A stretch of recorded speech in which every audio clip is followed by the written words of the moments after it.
Big bash league के अंदर बाबर आजम की सिलेक्शन के बाद अब बहुत सारे लोग ये बात कर रहे हैं कि बाबर आजम को सिडनी सिक्सर की प्लेइंग 11 का हिस्सा नहीं बनाया जाएगा और ये आपको पानी पिलाते हुए नजर आ सकते हैं बिग बैश लीग में। और उसके साथ ही कुछ लोगों का यह भी कहना है कि बाबर आजम को अगर प्लेइंग 11 का हिस्सा बनाया गया तो फिर आप देखेंगे कि सिडनी सिक्सर की टीम इस साल प्लेऑफ की दौड़ से बाहर हो जाएगी। वो सिडनी सिक्सर जो कि साल 2018 से लेकर अभी तक किसी भी साल के अंदर प्लेऑफ की दौड़ से बाहर नहीं हुई है, वो इस दफा क्वालिफाई नहीं कर पाएगी। तो इसके हवाले से लोग ऐसा क्यों कह रहे हैं उसकी रीजंस मैं आपके सामने रखता हूं और उनकी बात के अंदर कितनी सच्चाई है ये भी चेक कीजिएगा। पहले ये देखिए कि बाबर आजम और स्टीव स्मिथ दोनों एक ही टीम को रिप्रेजेंट कर रहे हैं। सिडनी सिक्सर की टीम के अंदर बाबर आजम भी मौजूद हैं और उसी टीम के अंदर स्टीव स्मिथ भी मौजूद हैं। बाबर आजम ने इसके ऊपर ट्वीट करके ये कहा कि मैं बहुत एक्साइटेड हूं कि स्टीव स्मिथ के साथ मैं ड्रेसिंग रूम शेयर करूंगा और उनके साथ रहना मेरी खुशकिस्मती होगी और मैं इस चीज के लिए वेट कर रहा हूं। लेकिन जरा इस चीज को देखिए कि बाबर आजम का स्ट्राइक रेट ओवरऑल कैरियर के अंदर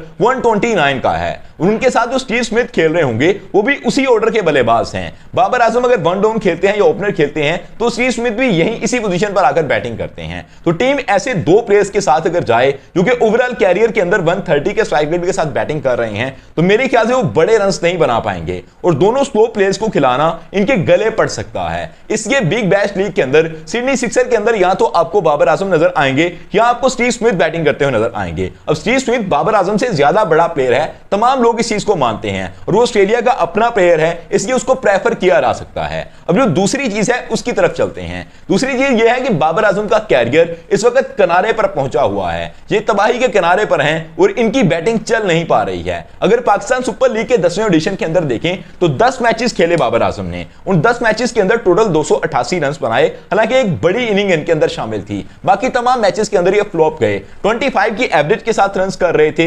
125 का स्ट्राइक रेट था, यानी कि अपने कैरियर के अंदर इस तरह की बैटिंग करते आए हैं, उससे भी लो स्ट्राइक रेट पर बाबर आजम जा चुके हैं। इसका सीधा सीधा यह मतलब है कि वो बाबर आजम जो कि कभी अच्छी एवरेज के साथ बैटिंग करता था, उनकी एवरेज भी बरकरार नहीं रही और स्ट्राइक रेट भी पहले से नीचे जा चुका है। इसी वजह से लोग कह रहे हैं कि प्लेइंग 11 के अंदर अगर लाया गया इनको तो सिडनी सिक्सर की अपनी तबाही हो जाएगी।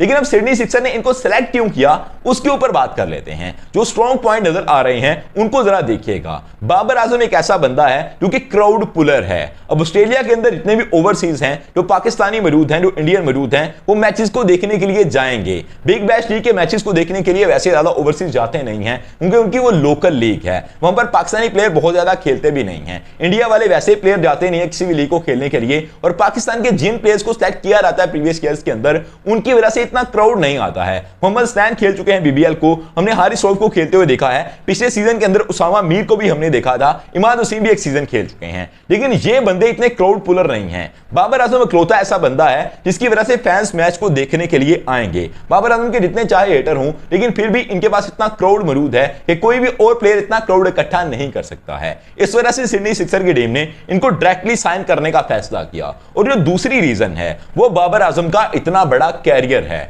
330 मैचेस खेले बाबर आजम ने टी20 के अंदर, ओवरऑल मैं लीग समेत बात कर रहा हूं और इनके अंदर 309 इनिंग्स के अंदर इनकी बैटिंग आई है। उन 309 इनिंग के अंदर 11,330 रन बनाए बाबर आजम ने। 45 की एवरेज के साथ कोई बंदा अगर रन कर सकता है टी20 के अंदर तो उसका नाम बाबर आजम है। आपने देखा कि बाबर आजम कितने सालों तक दुनिया के नंबर 1 प्लेयर रहे हैं। इनके स्ट्राइक रेट के ऊपर सवाल हमेशा रहते हैं कि 129 का ओवरऑल स्ट्राइक रेट कैरियर के अंदर, लेकिन फिर भी आपको बता दूं कि लीग्स के अंदर बाबर आजम अच्छे प्लेयर के तौर पर खेलते हैं। पीएसएल के अंदर अगर इनकी परफॉर्मेंस को चेकआउट किया रहा है तो 3 दफा पीएसएल के टॉप स्कोरर रह चुके हैं। लंका प्रीमियर लीग जो कि श्रीलंका की प्रीमियर लीग है उसके अंदर इन्होंने एक सीजन खेला था, सेकंड हाईएस्ट स्कोरर रहे थे। और इंग्लैंड की जो लीग है स्पेशली इस चीज को नोटिस कीजिएगा कि इंग्लिश विकेटों के ऊपर जाकर बाबर आजम अच्छा खेलते हैं। इंग्लिश विकेटों के ऊपर हमने इनके रिकॉर्ड्स वैसे भी देखे हैं कि ऑस्ट्रेलिया के अंदर अच्छा खेलते हैं, इंग्लैंड के अंदर जाकर अच्छी बैटिंग करते हैं। टी20 ब्लास्ट जो कि इंग्लैंड की एक लीग है उसके अंदर बाबर आजम एक साल खेले थे और उनके टॉप स्कोरर रहे थे। ओवरऑल कैरियर के अंदर बाबर आजम की 11 सेंचुरीज हैं जिनमें से 2 सेंचुरियां इन्होंने